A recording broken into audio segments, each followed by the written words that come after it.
Right. Good afternoon, everybody. Thanks for coming. Appreciate you being here. And I want to start this week by stating that I feel the same way about our football team today as I did 1 week ago. I love our team. I love our guys. You know, our week of prep, I thought the guys were really engaged and prepared hard to go on the road to Southern Illinois to try to really earn a positive result.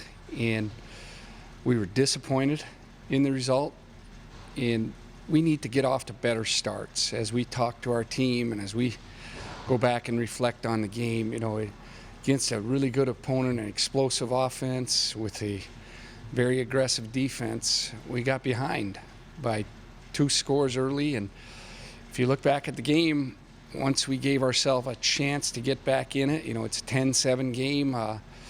We gave up an explosive play, so we really lost a lot of momentum there. And then really in the second half, we had an opportunity again. We're down in their end. If we can get it back to a 1-score game, sure changes the fourth quarter, but it didn't happen.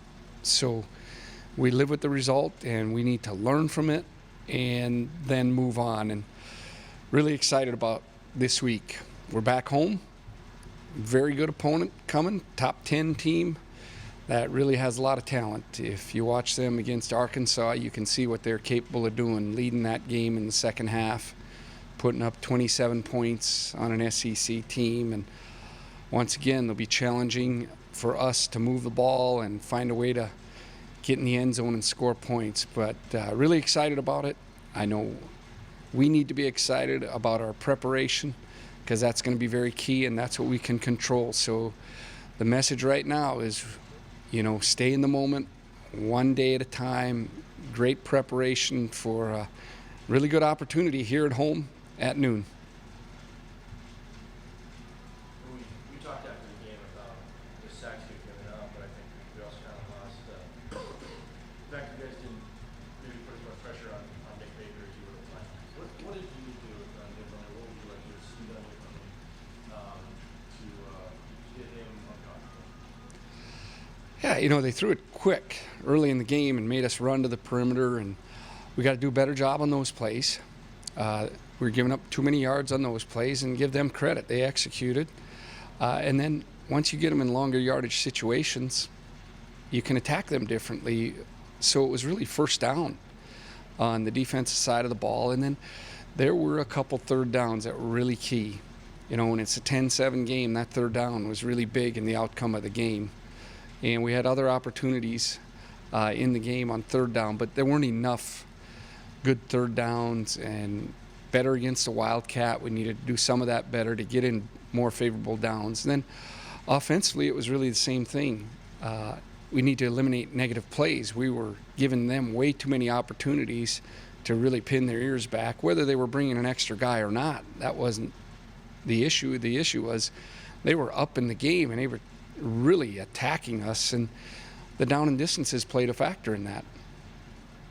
Third down, I guess, kind of one of those downs that has some opportunities, and for whatever reason, just offense has been converting those at a high clip. How do you lock that up? Is that just one guy maybe just not being in the right spot, or how is that? How do you see that? Yeah, we look at execution. We're going to look at execution, but we're also going to look at what we're designing on those downs and what we're calling to help our guys. So a little bit of a combination, but we always want to start with what are we calling and what can we do better as coaches to help our guys to put them in the best situation on third down. And then we got to look at execution, because no matter what you call, we've got to get the guys feeling really confident, believing in the call, and playing aggressively to make those plays. You know, we really, this week, what's really going to be key is to really play with a lot of confidence. You know, we got to attack their defense. We got to attack their offense to be successful, and we need to really feel good about that when we get to Saturday at noon. What's the key against Shelley, the quarterback at Missouri State? I felt like in Springfield, sometimes you guys were able to break into the backfield, but sometimes that's when he's at his best at the same time. So how do you defend that? Yeah, I think, I think last week saw South Dakota State do a really good job of them. They really collapsed the pocket and kept him contained and didn't give him an easy running lane once he took off. Now, he's very good. He got away from from them also, but they really kept a lot of pressure on them, and they're good on defense. So that's one thing you can do. And then you got to stop the run. You really have to get in favorable downs so you can give him different looks. But when he gets into a zone and gets really comfortable, he's like a lot of quarterbacks. He's really gonna play well, and he has played well this season. And but we've got to be able to get him off his spot and contain him so he doesn't get those big run plays when he scrambles out of the pocket or buys extra time and hurts you downfield. Just the accumulation of having played 3 road games in the first 4 weeks, and that's a lot of travel for the guys, especially some of these guys that are sort of inacclimated to this whole schedule. Do you feel like that weighed on your guys at all? Well, if it did, we can't let that be a factor because it's something we couldn't control. We knew going in to this season that 3 of our first 4 were going to be on the road, and that's what we were faced with. So that's beyond us now. Now we got to look forward to coming back home against a really good opponent. I know we're excited to do that, and our guys will be excited. I hope our fan base is excited because we think we can have a home field advantage in the Alaris Center, and that helps us out. So homecoming, have a lot of people back. We're looking forward to the 1972 team coming back. Those guys will have a great time.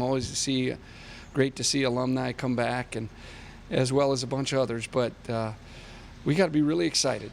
It isn't going to happen automatic just because you're coming back home. We're playing a really good opponent. We got to prepare the best we can, and then we got to go out and create an atmosphere by really playing well on Saturday afternoon. Coach, on a Hall of Fame note, to the start, I'm sure you know him very well. What do you remember about him as a player, and then maybe even about his coaching career, and your thoughts on him going to the Hall? Yeah, hard to believe how long it's been since Tim's been here on our staff. Was on the national championship team staff, and I remember back from his playing days, just preparation, just all the time he spent to become a top player. And I remember one night sitting in the stadium and hearing some pebbles hitting off a window up at the stadium while the front door was locked, and he wanted to get in to watch extra tape. And that's the type of guy he is. Same thing he brings to any coaching staff that he's on. Just such a top student of the game with a desire to keep learning.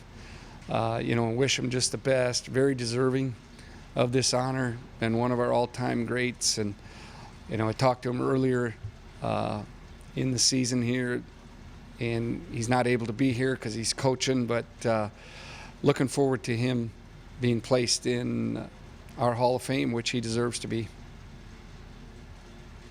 Anything else for Coach Schweigert? Thank you, Coach. All right, thanks, guys.